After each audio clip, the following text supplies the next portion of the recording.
How you guys doing? Afternoon. So Jesus often spoke in parables. And some of these parables were confusing. They were hard sayings. And many of these parables would expose their hearers, and many of the parables would expose the hearers who truly had faith and would give them eyes to see, but then it would harden those who had selfish gain, who came to Jesus because they wanted him. And so it would blind them. So Jesus often used common illustrations like coins, fields, feasts. He would use all of these things to convey truth. Sometimes it was obscure and hard to understand. But the passage at hand is not hard to understand. Matthew 18, verse 21 through 35, is not hard to understand because it's basically built off of the preceding the verses before it. So the passage at hand is Matthew 18, 21 through 35. The passage that it's built off of is 15 through 20. And in verse 15, Jesus begins by saying this. Matthew 18:15 says, If your brother sins against you, go and tell him his fault between you and him alone. If he listens to you, you have gained a brother. So Jesus is talking about reconciliation here, right?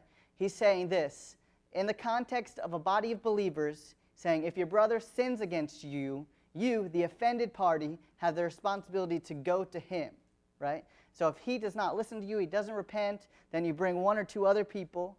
If he doesn't hear them, then you bring more people. If he doesn't hear them, you bring the church. If he's not willing to repent before the church, you treat him as a Gentile. You treat him as a non-believer. It doesn't mean you don't love him. It's that he's not in your intimate fellowship.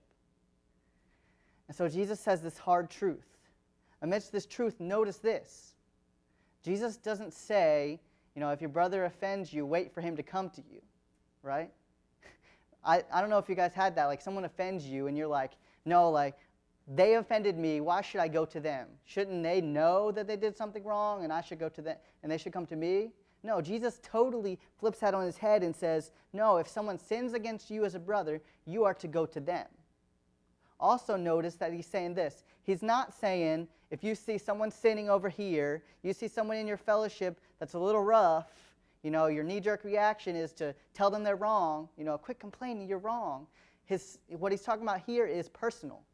So if someone personally sins against you, you have the responsibility to go to them and to confront them. And so thinking about this hard truth, Peter responds in verse 21, and he says, And then Peter came up and said to him, Lord, how often will my brother sin against me and I forgive him? It's a valid question, right? Given the teaching, right? It's a valid question, but Peter, seeing the hard truth, wants to limit Jesus' number. And he says, as many as 7 times? So Peter's thinking in his head, the Pharisees, they say 3 times, and 7 is a number of complete, right? The number of completion in the Old Testament. So add 4, I'll be safe, Jesus is going to pat me on the back. Jesus is going to say, well done, Peter, you said 7, that's perfect. No, Jesus totally ignores what Peter says, and he said that in verse 22.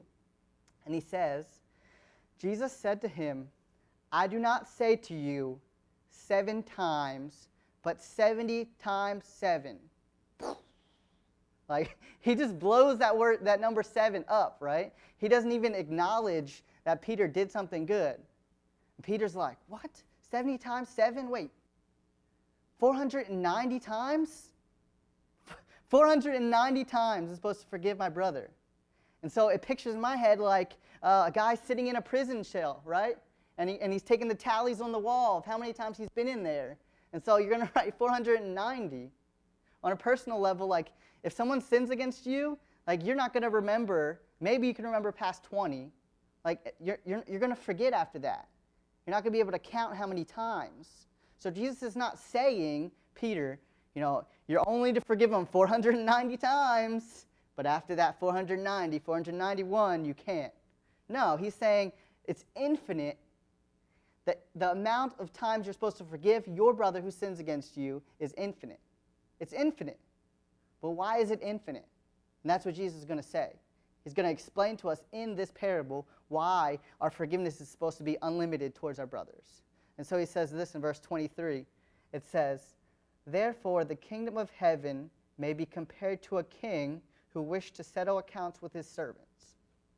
So Peter was thinking earthly, right? Peter's thinking, the Pharisees forgave 3 times, I forgive 7. Jesus is saying, no, my kingdom is not of this world. My kingdom is spiritual. And so he says, the kingdom of heaven is compared to. What is it compared to? He says the kingdom of heaven is compared to a king.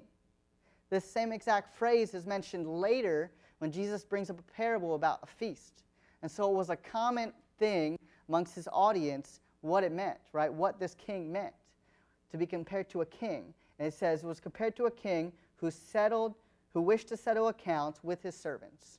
So the kingdom of heaven is like a king who wished to settle accounts with his servants. So don't picture this.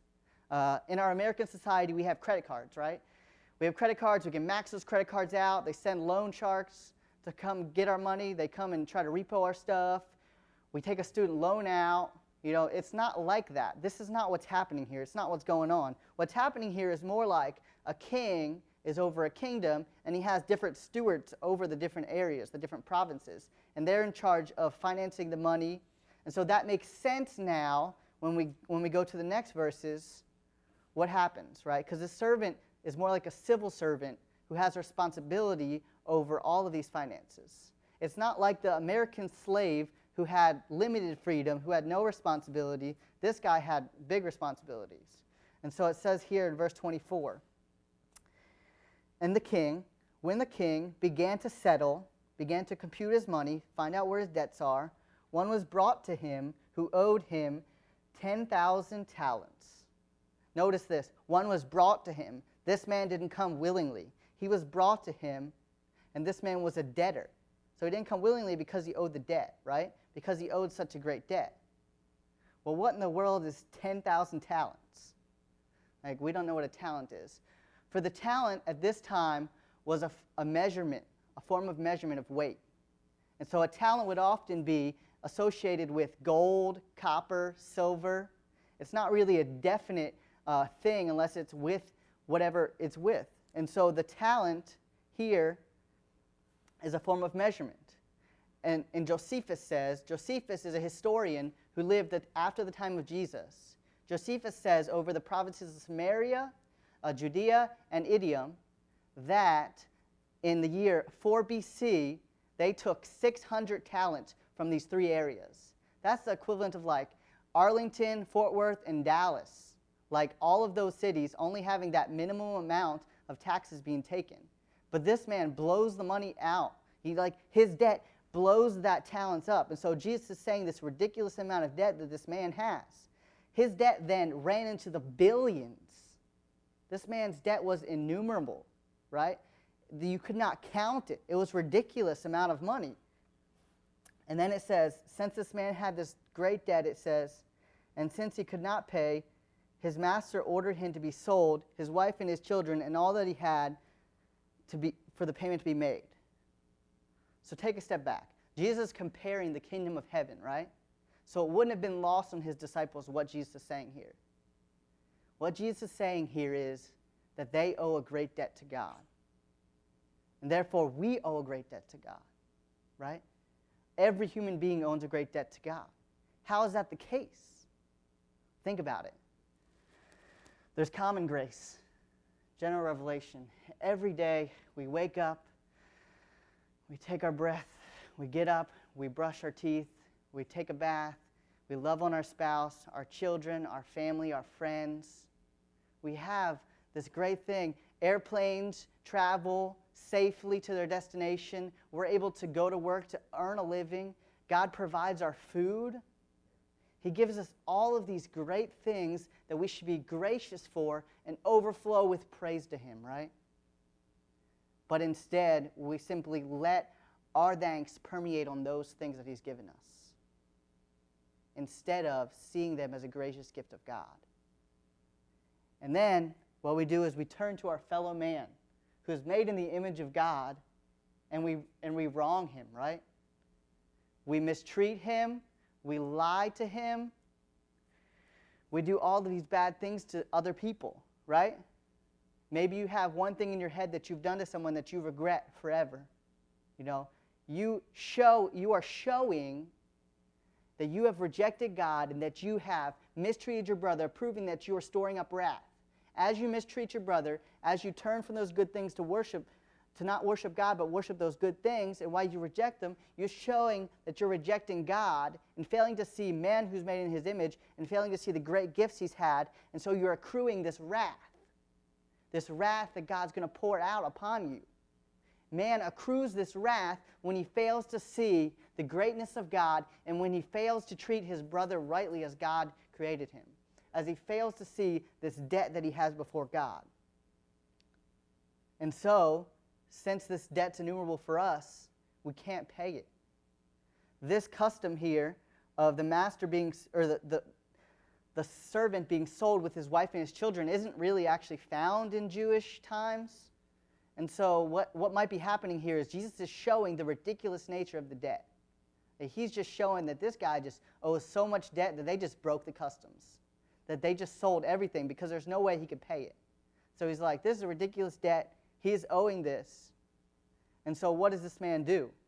Right? Most likely now the disciples are like, yeah, this guy owes this huge debt. What's wrong? Maybe some of them are thinking, he deserves what the master's going to give him. I already know what the master's going to do, right? And so maybe some of them are thinking that.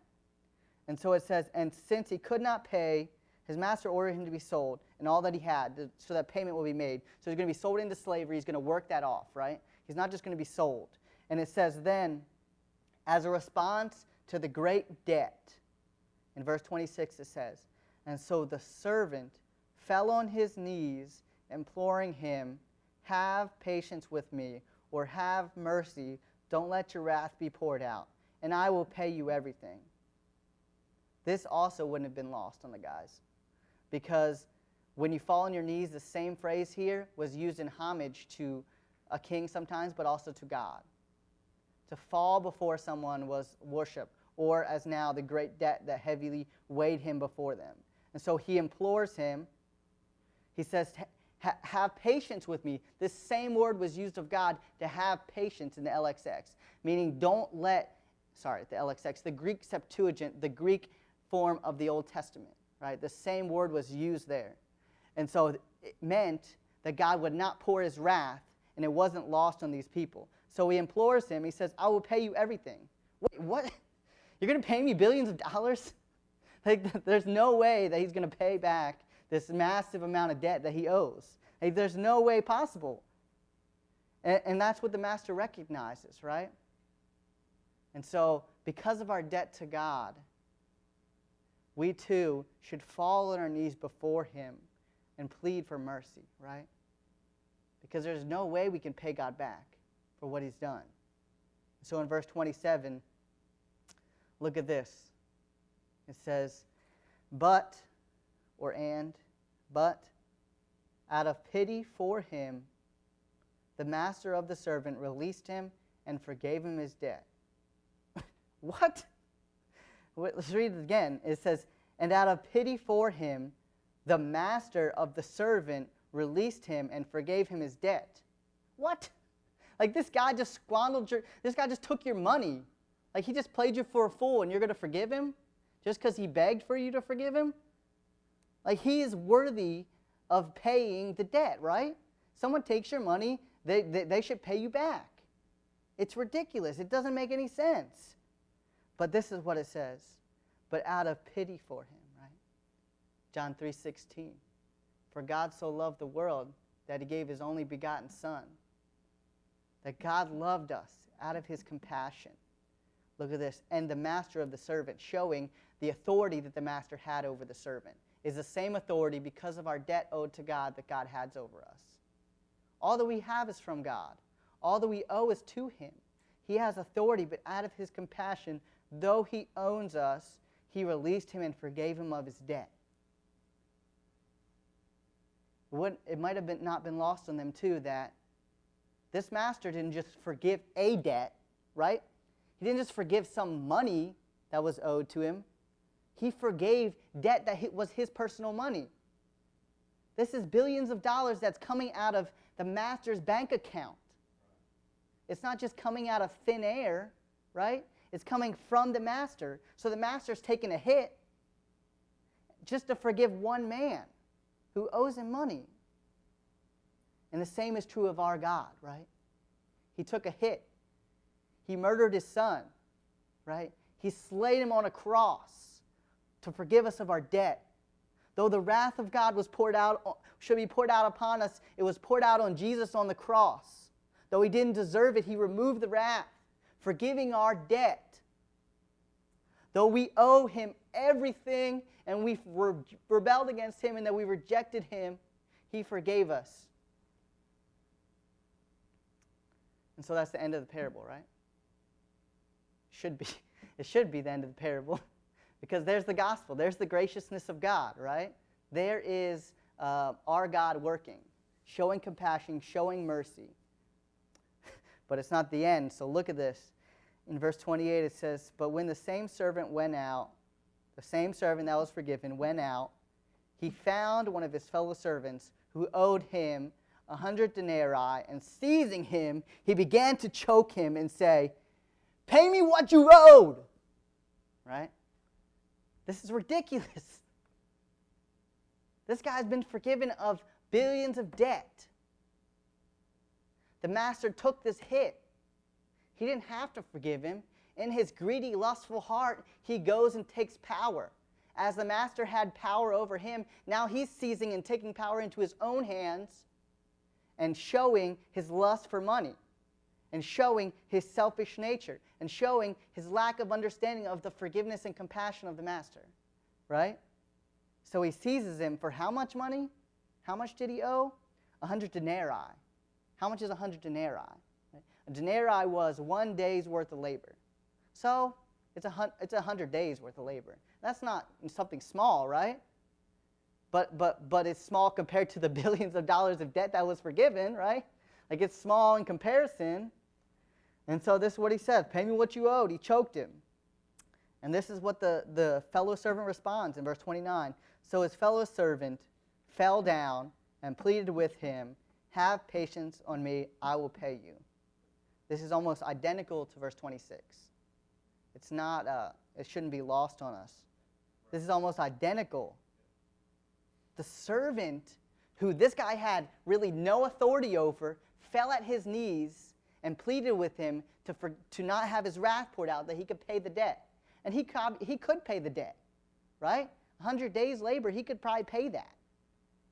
And he falls down at his knees. And so you'd think compassion would exude from the servant, right? That had been forgiven. But no, look what happens. "And he refused and went and put him in prison until he could pay the debt."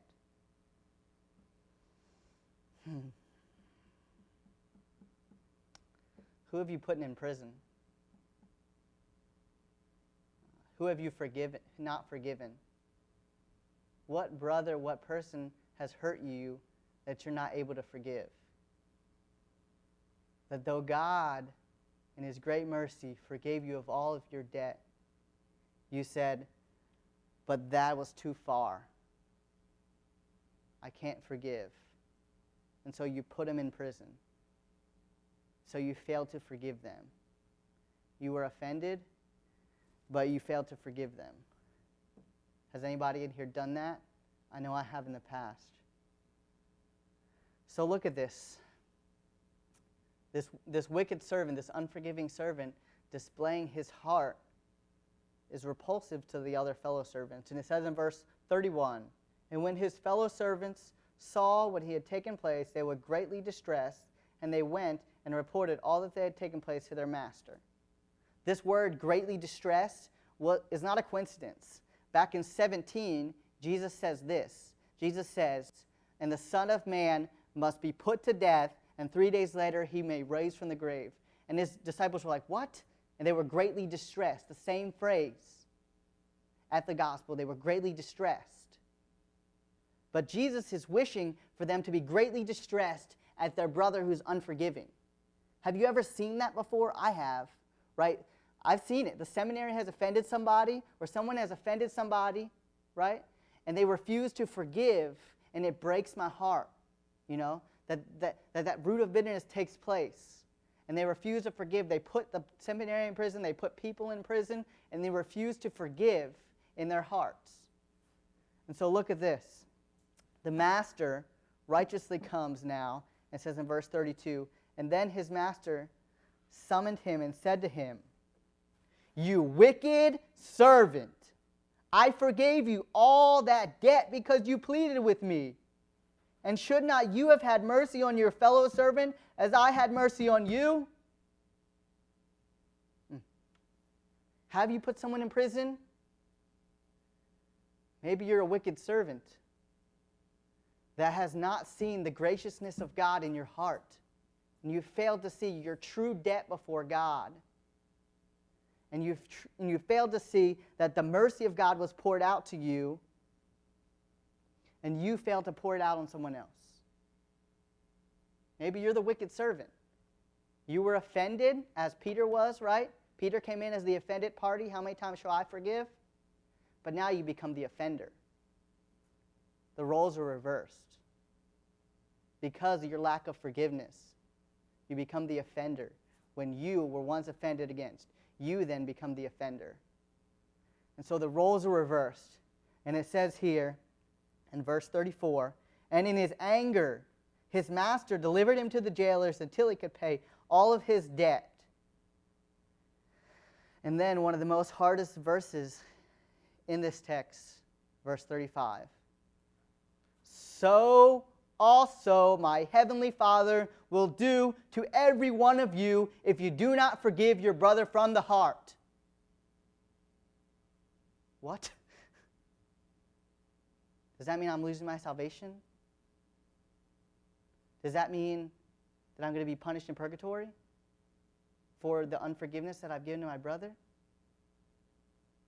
I don't believe that's the case, right? For he who begun a good work in you will complete it, right? The love of God is upon us, and we cannot be separated from God. No, what he's saying here is this. As you were offended and could not forgive your brother and become the offender, you are bound by your unforgiveness. You are bound to a heart and a root of bitterness in your heart. And you are in prison, counting off the tally marks, because you are stuck, imprisoned, not recognizing the forgiveness of God and showing that to others. And so we must forgive our brothers. We must see the gospel, that we have such a great debt to God, but God forgave us. And we must forgive our brothers, or else we become rejected out of fellowship with God, bound to a heart of bitterness, bound to a heart of unforgiveness, apart from the gospel, apart from God, apart from fellowship with God. We must forgive our brothers, or else we are bound by our bitterness and our unforgiveness. Meditate upon the debt you had to God and the forgiveness he's given you. Let that fuel and change your heart, that you're able to forgive your brothers that sin against you, that you're able to go to those who sin against you and forgive them infinite times. As your debt was infinite to God, now you can forgive your brother infinite times.